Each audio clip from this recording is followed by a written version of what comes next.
Has a woman ever humiliated you? Near the end of my relationship with one of my now ex-girlfriends, we had gotten into a pretty big argument. Somewhere during the debate, she got fed up and went for my car keys to take my car and drive 3 hours to her parents'. I told her that I would leave my apartment if she wanted to, but while she was absolutely raging, I wasn't going to give her the keys to my car. Firstly, she wasn't on the insurance. Secondly, it was pouring rain outside and she was in a slamming shit, red-faced kind of condition. Lastly, I told her that once she cooled off, she could take my car if she wanted. Again, I offered to leave if that's what she needed. She grabbed my keys anyways and headed for the door. I told her, without blocking the entrance or anything physical, "Look, I'll leave but you can't take my car. You're not even asking and we have no trust between each other anymore." And she walked out the door. From the doorstep, I told her, "I'm going to call the cops if you steal my car. You're not on the insurance. You don't have my permission to take my car. I'll drive you anywhere you want or have someone come get you but you can't take my car." This ex had really bad anger issues, as I'm about to describe. So, she stomps back into the apartment and shuts the door. She then begins to pull up her sleeve and shows me a huge green bruise on her arm. I immediately grew concerned for her and asked how she got it. She told me, "I got angry the other day and did it to myself. But if you call the cops on me for taking your car, I'll tell the cops that you did this." And she motioned at her bruise. I froze but my brain was on overdrive. My mother had warned me as a teenage boy that such a day may come, similar to how a parent warns a child about predators. My heart was racing and I felt absolutely terrified, imagining the police at my door and then taking me away to jail in handcuffs. I asked her, "You'd lie to the cops and say I hit you?" And she said, "Yep. If you call the cops on me for taking your car." Later, when she and I finally broke up, she was irate, throwing my stuff around, screaming, just going absolutely berserk. I called my mother and told her what was going on. And from the phone, she could hear my ex screaming her lungs out at me. I had confided to my mom a few days earlier what had happened with my ex before, and so my mother tells me urgently, "If you don't call the cops, I will." I told my mom, "Why? It's fine. She'll calm down and once she gets her stuff out, it'll be over." My mother replied, "This woman is not okay. And if she calls the cops first and makes up some story like she threatened last time, you're going to get in trouble."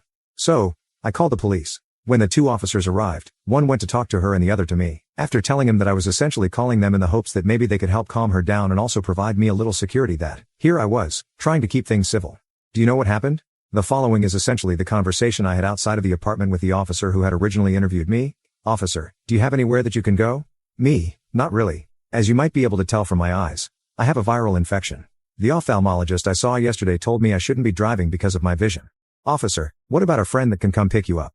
Me, "All my friends are at work right now." Wait, are you kicking me out? But I called you. Did I do something wrong? Officer, "Look, just leave the apartment and let her pack her things. She said she's getting a ride in a few hours and then she'll be gone." Me, "I literally have a viral infection in my eyes right now. I can barely see and the doctor said I can't drive until the infection goes away.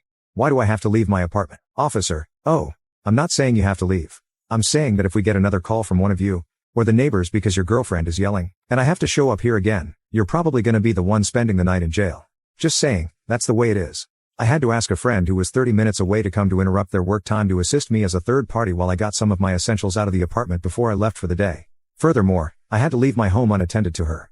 When I got back that night, my apartment was thrashed. She broke the computer I had built, broke more of my stuff, stole $200 worth of my stuff, and then also took with her the $300 worth of food we had just bought at Costco the day before, and also left me with no money to pay the rent, utilities, or what she owed on her half of the credit card bill. And worst of all, she took both cats we had adopted together and I was the one who woke up every morning at 6:10 a.m. to feed and train.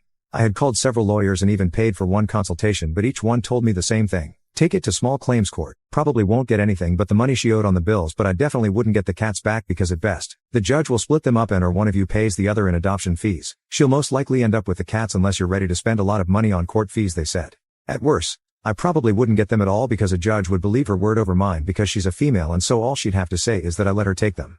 And then if I mention the cops, that'll make me look more stupid. As I've lived my life, I've always treated women better than men. Opening the door for them, paying for coffee/food even if they're simply a friend, and I'll go out of my way to so much as walk on the opposite side of the street when it's late at night so that way they don't feel scared. I understand now that such special treatment is probably seen as offensive to women because I'm treating them like a delicate woman, but my intentions have never been anything but good. I was raised by a single mother. I observed how much my mom kicked ass as a woman, and so that just made me grow up with a little more admiration and respect for women than I did for men. But on this day, the day where the cops I called are threatening me with jail if I don't leave my own home because I'm a man and she's a woman and she's worth more than me. The day when all I think about is if she's going to pull up a sleeve and fabricate a story to the police about me harming her. The day when I realize a woman's word is worth more in the eyes of society, the media, and the law. I felt humiliated. I thought about all the times as a teenager when I was spreading and promoting feminism before it was trendy. When I was paying for lunches and dinners when I went out with my lady friends simply because they were a woman. When I used to think men were pigs and assholes because that's what other women always gossiped about and I assumed it must be true. And here I was, teetering on the edge of a normal life and a life where I once went to jail because a woman's words were worth more than mine.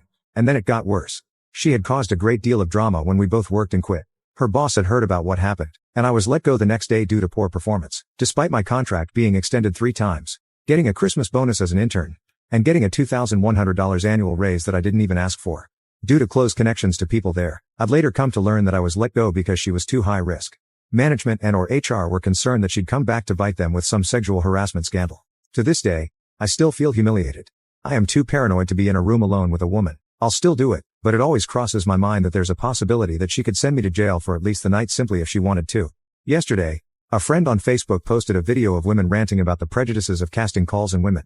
I felt humiliated because I thought about what happened to me and how no one speaks up for men.